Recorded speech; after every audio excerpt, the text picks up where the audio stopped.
నీళ్లు లేక పంటలు ఎండిపోతుంటే ఖమ్మం జిల్లా రైతుల ఆగ్రహం కట్టలు తెంచుకుంటోంది. తల్లాడలో ఎన్ఎస్పీ ఆయకట్టు రైతుల పెద్ద ఎత్తున ఆందోళన చేపట్టారు. బీఆర్ఎస్ ఆధ్వర్యంలో దండుకట్టిన రైతన్నలు ఎన్ఎస్పీ డీఈ ఆఫీసును ముట్టడించారు. 22 రోజులుగా సాగర్ కాల్వ గండ్లను పూడ్చకపోవడంపై మండిపడ్డారు. వెంటనే గండ్లు పూడ్చి నీళ్లను విడుదల చేయాలని అధికారులకు వినతి పత్రం అందజేశారు. నీళ్లను విడుదల చేయకపోతే తీవ్రంగా నష్టపోతామని అన్నదాతలు ఆవేదన వ్యక్తం చేస్తున్నారు. నిధులు ఇస్తే మీరు నిర్లక్ష్యంగా పోల్చట్లేదా? మేము ఈ కాంట్రాక్టర్ని అడిగితే అది పెట్టే అతన్ని అడిగితే ఆ నీళ్ళు రాని ఇంకా అయ్యే లేదు, దాటికే దిక్కు లేదు, కానీ వీటిని గురించి అడిగింది ఎవరని చెప్పేసి మాట్లాడిండు. మా రైతాంగం పరిస్థితి ఏంటి? దీంతో పాటు సిరిపురం మేజరు ఇవాళకి రాక 4 రోజులు.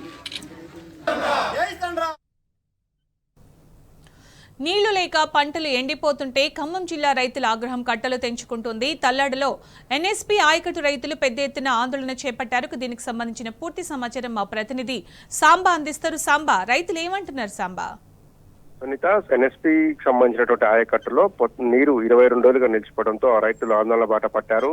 నేలకొండపల్లి దగ్గర నుంచి మొదలు పెడితే కల్లూరు వరకు ఉన్నటువంటి అన్ని ఎన్ఎస్పీ కార్యాలయాలకు నన్ను ముట్టడించి తమ గోడు వెలుబుచ్చుకున్నారు. ఇవాళ తల్లాడ మండల కేంద్రంలో ఉన్నటువంటి ఎన్ఎస్పీ డిఈ కార్యాలయాన్ని ముట్టడించి నీటిని ఎప్పుడు విడుదల చేస్తారు? పంటలు ఎండిపోతున్నాయి. ఒక్కొక్క రైతు 30,000 నుంచి 40,000 రూపాయలు పెట్టుబడి పెట్టి తీవ్రంగా నష్టపోయి ఉన్నాము. కనీసం నీళ్లు వదిలిపెట్టి పంటలను కాపాడాలని డిమాండ్ చేస్తూ పెద్ద ఎత్తున రైతాంగం డిఈ కార్యాలయాన్ని ముట్టడించి అధికారులు నిలదీశారు. ఎప్పటికి నీళ్లు ఇస్తారు? 23 రోజులు అవుతుంది ఇప్పటికీ కాలువ బంద్ అయి.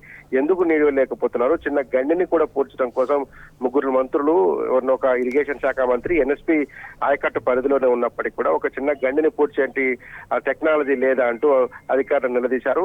కాంట్రాక్టరు నిర్లక్ష్యం సమాధానం చెప్తున్నాడు, మంత్రులు నిర్లక్ష్యంగా వ్యవహరిస్తారు. ప్రభుత్వంలో ఉన్నటువంటి ముఖ్య నాయకుల మధ్య సమన్వయ లోపము రైతుల పట్ల శాపంగా మారిందని కూడా రైతులంతా ఆందోళన వ్యక్తం చేస్తున్నారు. ఎన్ఎస్పీ ఇక నీళ్లు విడుదల చేయలేని పక్షంలో కనీసం 25,000 రూపాయల నష్టపరిహారమైనా చెల్లించాలని, ప్రకృతి పరంగా కొంత నష్టపోయినాం, కాంగ్రెస్ ప్రభుత్వం వచ్చినాక చాలా నష్టపోయినామని కూడా వారంతా వాపోతున్నారు. ఎందుకు ఈ రకమైనటువంటి నిర్లక్ష్యాన్ని చేస్తున్నారని డిమాండ్ చేస్తూ ఎన్ఎస్పీ డిఈ కార్యాలయాన్ని ముట్టడించారు.